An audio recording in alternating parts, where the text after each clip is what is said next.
एकीकडे महापालिकेची सार्वत्रिक निवडणुकीची प्रचाराची धामधूम सुरू आहे। कुठे प्रचाराचे सभा जाहीर सभा होत आहेत तर कुठे होर्डिंग बॅनर लावले जात आहेत। दरम्यान अकोला शहरातील प्रभाग क्रमांक 14 मध्ये बऱ्याच असुविधा आहेत, त्यामुळे नागरिक त्रस्त आहेत। त्या नागरिकांनी एक संकल्प केला, नेमका या परिसरात आता त्यांनी होर्डिंग लावलं। त्या होर्डिंगच्या माध्यमातून त्यांनी मतदानावर बहिष्कार टाकला आहे। आपल्यासोबत या परिसरातील काही नागरिक आहेत, त्यांना जाणून घेऊया त्यांच्या काय समस्या आहेत। काय सांगाल, तुमचं नाव काय, नेमकं काय? मी मधुसूदन भटकर, 1972-73 पासून आम्ही या ठिकाणी वास्तव्य करतो। परंतु इथं कुठल्याच प्रकारच्या जे मूलभूत आणि जीवनावश्यक सुविधा पाहिजे ते कुठल्याच प्रकारच्या सुविधा या ठिकाणी उपलब्ध नाहीत। गेल्या आम्ही ग्रामपंचायतमध्ये आधी होतो आणि नंतर आम्ही महानगरपालिकेत समाविष्ट झालो। ग्रामपंचायतमध्ये असताना थोडाफार तरी काम इथं या ठिकाणी झालेलं आहे, परंतु महानगरपालिका झाल्यानंतर एकाही प्रकारचं कुठल्याच प्रकारचं काम इथं या ठिकाणी झालेलं नाही। महानगरपालिका एकीकडे आमच्याकडून गब्बर टॅक्स वसूल करते, परंतु दुसरीकडे सुविधांचा अभाव आहे। आमच्या मूलभूत ज्या गरजा आहेत त्या पूर्ण होत नाहीत। सगळ्यात महत्त्वाची गोष्ट अशी आहे की या ठिकाणी रोड नाही। दुसरी गोष्ट अशी की या ठिकाणी नाली नाही। नाली आहे तर त्या नालीमध्ये एवढी घाण आहे की त्यामध्ये म्हणजे असे किडे झालेले आहे। एकंदरीत या ठिकाणी जीवन कसं जगावं अशा पद्धतीची एक अवस्था आमची झालेली आहे। सगळ्यात महत्त्वाची गोष्ट अशी आहे की या ठिकाणी 1-2 हातपंप आहेत। पाईपलाईन, नळाची जी पाईपलाईन असते ते अद्यापही या ठिकाणी आलेली नाही। म्हणजे विचार करा की देशाला स्वातंत्र्य एकाकडे मिळालं, परंतु आम्हाला पाणी सुद्धा नाही या ठिकाणी। तर एकंदरीत अशी परिस्थिती आहे। त्यामुळे रोगराई वाढलेली आहे, किडनी स्टोनचे आजार वाढलेले आहेत। म्हणून आम्ही बहुजन नगरवासियांनी एकमुखी निर्णय घेतलेला आहे की या ठिकाणी आम्हाला सामूहिकरित्या मतदानावर बहिष्कार घालायचा आहे। दरम्यान विविध असुविधा असल्यामुळे या नागरिकांनी बहिष्कार घालण्याचा निर्णय घेतला। आपल्यासोबत काही महिला सुद्धा या परिसरातील, काय म्हणणं आहे तुमचं? आमचं म्हणणं एकच आहे की आम्हाला सुविधा द्या, रोड नाही, नाल्या नाही, आपले हे नाही, घरकुलं नाही आहेत, काही सुविधा नाही। कसे बी खंबे होते, त्या खंब्यावर लाईट नाही। बस रोडवरची लाईट 5च लाईट, आमच्या नगरापासून तर तिथपर्यंत फक्त 5च लाईट बंद आहेत। ते लाईट बंद असल्यामुळे एवढे ऍक्सिडेंट होतात, कारण की इथं ट्युशन आहे। इथं ट्युशनचे लहान लहान लेकरं येतात, ते ट्युशनचे लेकरं म्हटलं गटारात पडले, ऍक्सिडेंट झाले, पण तरी आमची कोणी दखल घेऊन नाही राहिलं। मग आता आम्ही जावा तर कोणापाशी जावा, कोणाला म्हणा? आम्ही सगळ्याजवळ गेलो, सगळ्यांनी सांगितलं, निवेदन दिले, पण तरी कोण आमची दखल घेतली नाही। म्हणून शेवटी आम्हाला हा निर्णय घ्यावा लागला। म्हणून आम्ही हा निर्णय घेतला, मतदानावर बहिष्कार।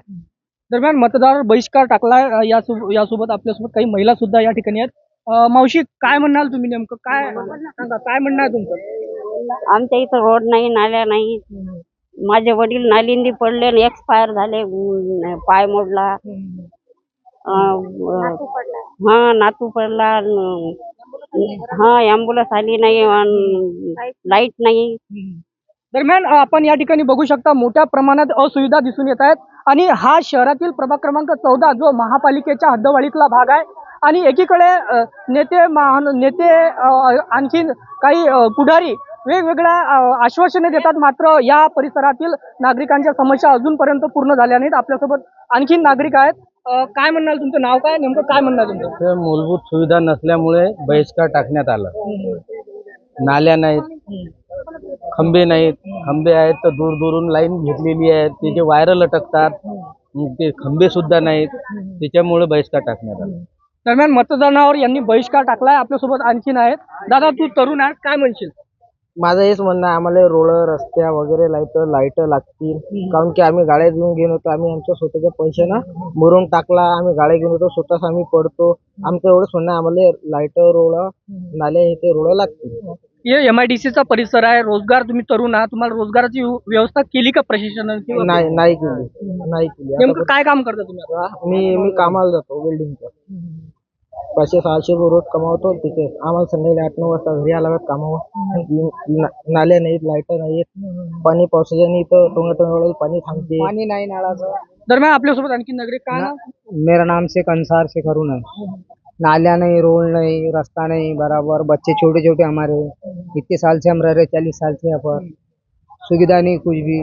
सब लोग आशीषान दे रहे, सिर्फ आ रहे दे रहे, बोलते कि कर लेंगे, हो जाएगा। फिर हमने इतने साल से अभी कहाँ रहना, कैसा रहना, छोटे छोटे बच्चे हमारे, कैसा करना, इसके लिए हमने मतदान बहिष्कार करे। दरम्यान या ठिकाणी काही नागरिकांनी बहिष्कार टाकल्याचं स्पष्ट या ठिकाणी सांगत आहेत आणि त्यांचा रोष ते व्यक्त करत आहेत. आपल्यासोबत आणखीन काही नागरिक आहेत. एक मिनिट. काय नाव आहे तुमचं, काय म्हणत? मी गौतम पंडित सर, बहुजन नगर अकोलाहून बोलतो.